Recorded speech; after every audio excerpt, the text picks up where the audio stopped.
Buenas tardes, estamos aquí frente al sol, como todos. Vamos a presentar el segundo número de la revista Cátedra, donde estamos publicando material inédito de Pedro Ortiz Cabanillas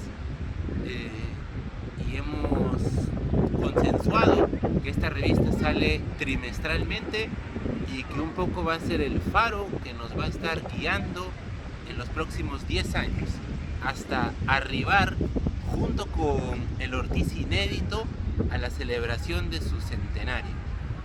En este número, el segundo número de Cátedra, estamos incluyendo una serie de documentos bastante potentes.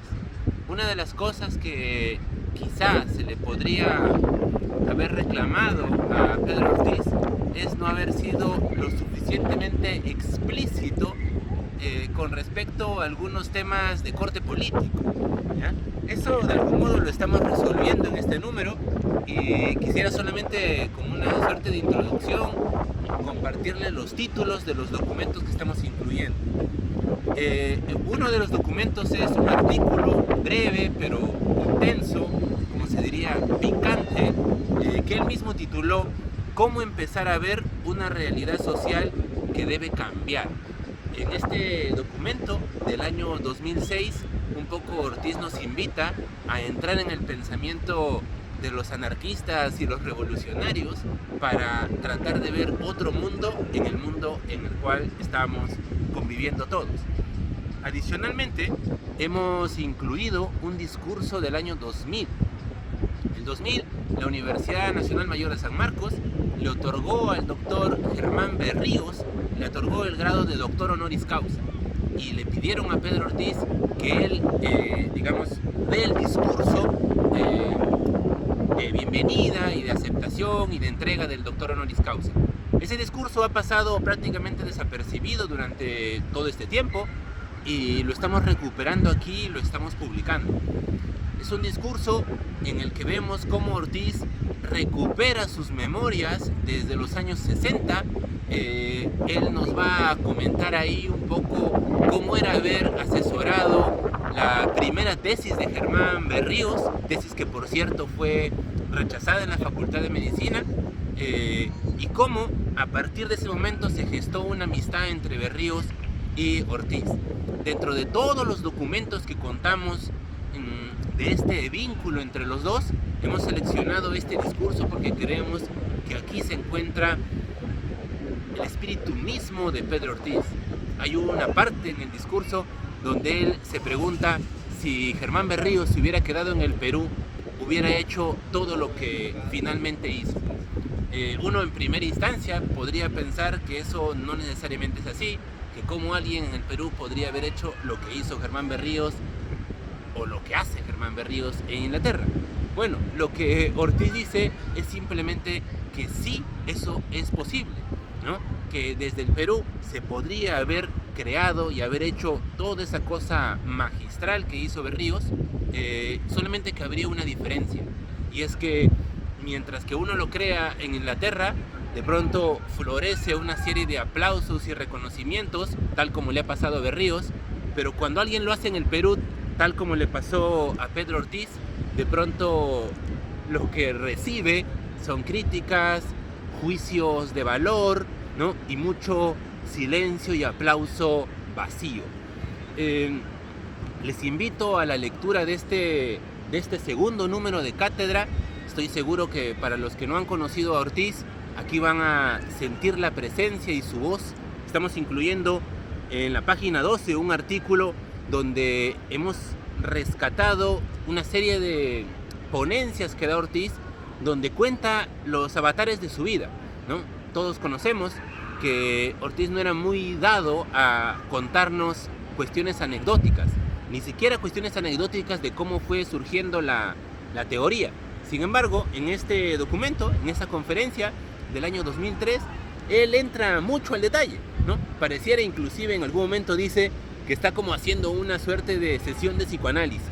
Bueno, esa conferencia que había pasado igual, ahí solamente algunos pocos privilegiados han tenido la oportunidad de verla.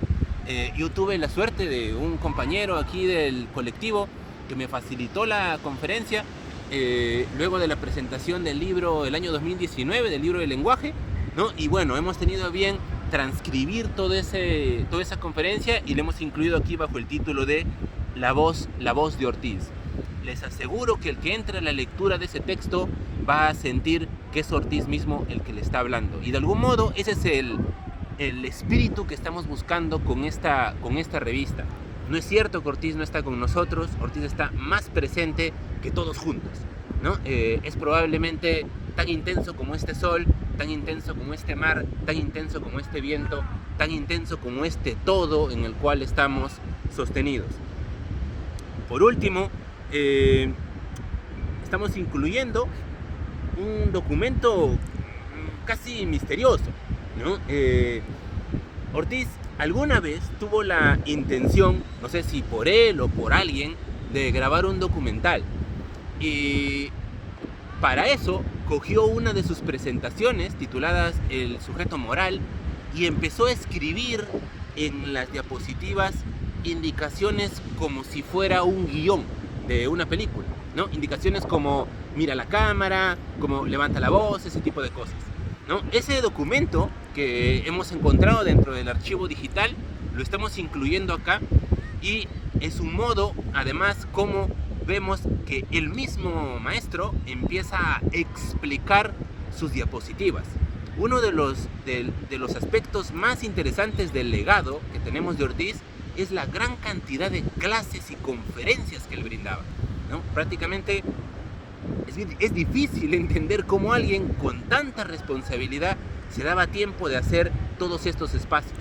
El único modo que he logrado entender eso es asumir, por ejemplo, que los salones de clase, que una sala donde Ortiz daba una conferencia, eran su laboratorio, ¿no? Alguien que vive creando constantemente conocimiento, busca espacios así para sistematizar, para presentar, para condensar sus ideas, esperando obviamente la discusión respectiva.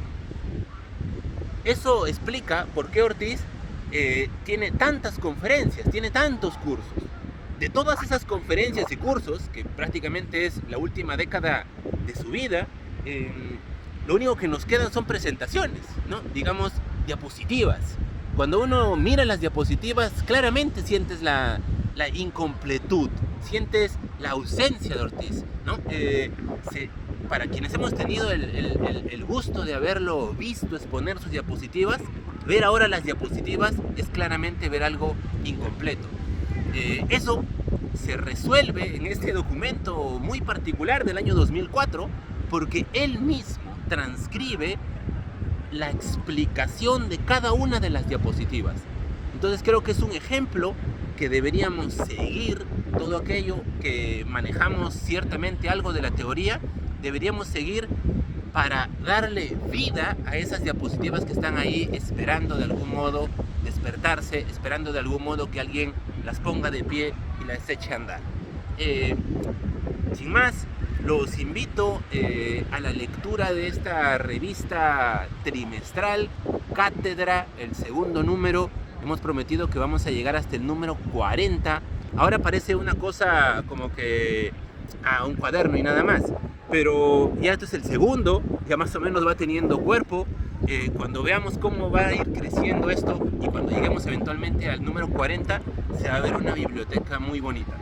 Junto con Cátedra estamos publicando el segundo volumen de la obra publicada, que se llama La explicación informacional, y aquí estamos incluyendo 4 artículos publicados por Ortiz el año 89, un reportaje que se publicó en un diario donde él responde a la pregunta de si existen zonas en nuestro cerebro que están sin funcionar.